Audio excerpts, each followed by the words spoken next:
Ikaze nanone kuri Muhato TV tuze muri wa mwanya w'amakuru y'imyidagaduro mugiye kugezwaho nanjye Germain, dukomeza kubashishikariza gukora comment, like, share na subscribe kuri Muhato TV maze mugakomeza kunogerwa na gahunda Muhato TV ikomeje kubagezaho.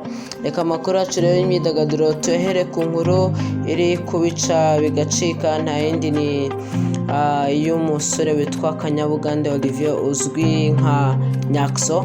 Rero nyuma yo gukora live kuri TikTok itajyanye n'ibihe byo kwibuka jenoside yakorewe abatutsi mu gihugu irimo, yabinyujije ku mbuga nkoranyambaga akoresha, ndetse asaba imbabazi abamukurikira ndetse n'abanyarwanda bose muri rusange nyuma yo gutegura live ya TikTok itajyanye n'ibihe byo kwibuka jenoside yakorewe abatutsi igihugu cy'u Rwanda cyari kirimo. Ni ikiganiro uyu munyarwenya yari ayoboye agihuriyeho n'urubyiruko rumukurikira batera urwenya, yewe n'ugerageje kubakebura bakamwima amatwi. Rero nyuma yo kuva kuri iyi live, Nyakso yasubiye ku mbuga nkoranyambaga ze atambutse ubutumwa bwo gusaba imbabazi yisegura ku bakurikiye ikiganiro ndetse n'abanyarwanda bose muri rusange. Mu butumwa bwe Nyakso yagize ati, aka kanya nje hano gusaba imbabazi abantu mwese mwari munkurikiye kuri live nakoze kuwa 11 Mata 2025 saa 3 z'ijoro kuri TikTok, aho njye na bagenzi banjye twari kumwe tuvuga ibintu bitajyanye n'ibihe turimo byo kwibuka jenoside yakorewe abatutsi ku nshuro ya 31. Rero uyu munyarwenya akomeje asaba imbabazi ati, nsabye imbabazi abanyarwanda mwese muri rusange, cyane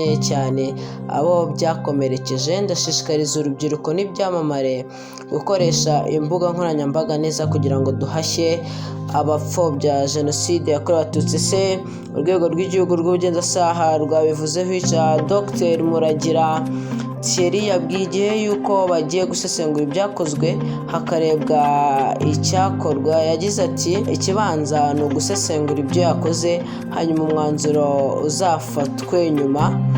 Ubwo rero yarabajijwe niba ubutumwa amaze iminsi atanze bwo gusaba abahanzi gukoresha imbuga nkoranyambaga zabo barwanya abakwirakwiza ingengabitekerezo ya jenoside, abayihakana ndetse n'abayipfobya, umuvugizi wa RIB yagize ati, kwigisha ni uguhozaho, ntabwo wakwizera ko ubutumwa watanze bwumviswe na bose.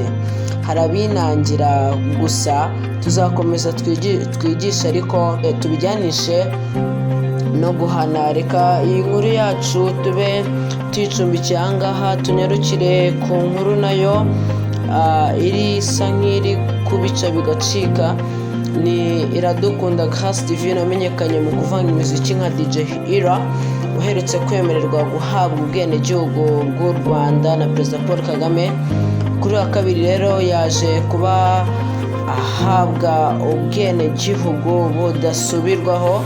Rero ni nyuma y'uko yaje gusaba Perezida wa Repubulika ubwenegihugu. Uyu mutegarugori aganira n'ikinyamakuru Igihe yavuze ko yatangajwe no kubona abakozi bo mu kigo gishinzwe abinjira n'abasohoka bamuhamagara byonyine nyuma y'amasaha 24 nyuma y'aho Perezida Paul Kagame yamaze kumwemerera ubwenegihugu, bamusaba kuza kuzuza ibisabwa. Rero ni ibintu byamutunguye ndetse bikanamushimisha. Rero muri rusange bose bari abantu 36 basohotse mu igazeti ya leta ku rutonde rugaragaza abemerewe ubwenegihugu bw'u Rwanda. Rero DJ Ira yaje kuba yishimira ndetse anashimira mu ruhame Perezida Paul Kagame washije kumuha amahirwe yo kubona ubwenegihugu bw'u Rwanda. Rero icyo wamenya kuri DJ Ira, ni umwe mu bahanga mu kuvanga imiziki. Umwuga yatangiye mu 2016 wabifashijwemo na mubyara we DJ Bisoso. Rero DJ Ira yaje kuba agera i Kigali muri 2015 avuye i Burundi ubwo yari arangije amashuri yisumbuye, nuko akomeza uyu mwuga we wo kuvanga imiziki. Reka rero twere kwibanda ku makuru yo mu Rwanda gusa, ahubwo tunyarukire mu gihugu cya Uganda ku muhanzi Dr. Jose Chameleone uri mu bamaze kubaka izina mu karere ka Afurika y'Uburasirazuba mu myaka isaga 25 ishize, nyuma yo kugirwa inama n'abaganga yo kureka inzoga cyangwa kuzigabanya. Yavuye mu bitaro ahitira mu kabari yakiriwemo, ibintu byateye benshi impungenge. Uyu muhanzi rero aratangaje cyane, ibaze kugirwa inama n'abaganga ubuzwa inzoga, waba ugitirimuka mu bitaro ukajya kwiyakirira cyangwa se ukajya gusereburira mu kabari kandi bakubujije inzoga. Ni ibintu bitangaje cyane rero. Kuri wa gatandatu tariki 12 Mata 2025 nibwo Jose Chameleone n'umuvandimwe we Weasal basesekaye mu mujyi wa Kampala muri Uganda, bakirwa n'imbaga y'abakunzi b'abahanzi bakomoka mu muryango wa Mayanja uzwi cyane muri Uganda. Aba bombi bari bavuye muri Amerika, aho Weasal yari amaze amezi 4 arwarije mukuru we Jose Chameleone guhera mu Kuboza umwaka ushize. Jose Chameleone yari yarafashwe n'indwara yangije inyama ze zo mu nda, aho bivugwa ko byatewe n'ubwinshi bw'inzoga anywa. Ubwo rero Chameleone yagiranaga ikiganiro n'itangazamakuru akigera muri Uganda, avuze ko atarakira neza ndetse ateganya gusubira muri Amerika muri Gicurasi 2025. Reka tunyarukire muri Tanzania. Umuhanzi Diamond Platnumz ukomoka muri iki gihugu yatakambiye Perezida Samia Suluhu Hassan gufasha abahanzi bakabona igikorwa remezo kigezweho nka BK Arena. Rero iyi BK Arena asaba Samia Suluhu, perezida w'iki gihugu.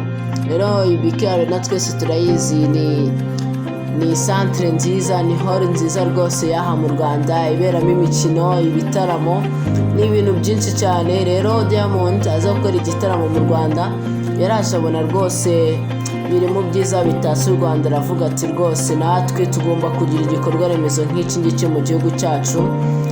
Rero Diamond yinubira kutagira ibikorwa remezo by'imyidagaduro bigezweho.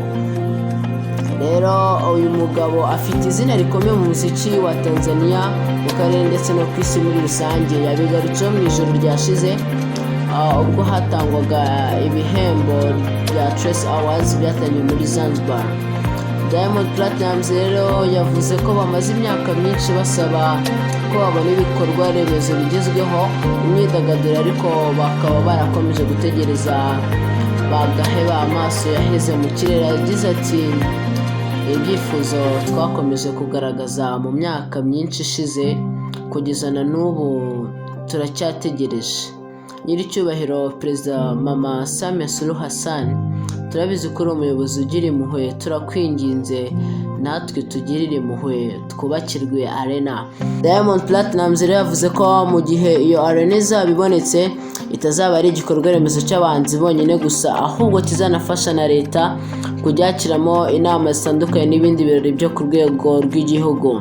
Naha dusereje n'amakuru yacu, dukomeza kubashishikariza kujya kuri Mato TV mugakora comment, like, share na subscribe, maze mugakomeza kunogerwa na gahunda Muhato TV ikomeje kubagezaho. Naho butaha, naho amakuru y'imyidagaduro yo nakagaruka caca.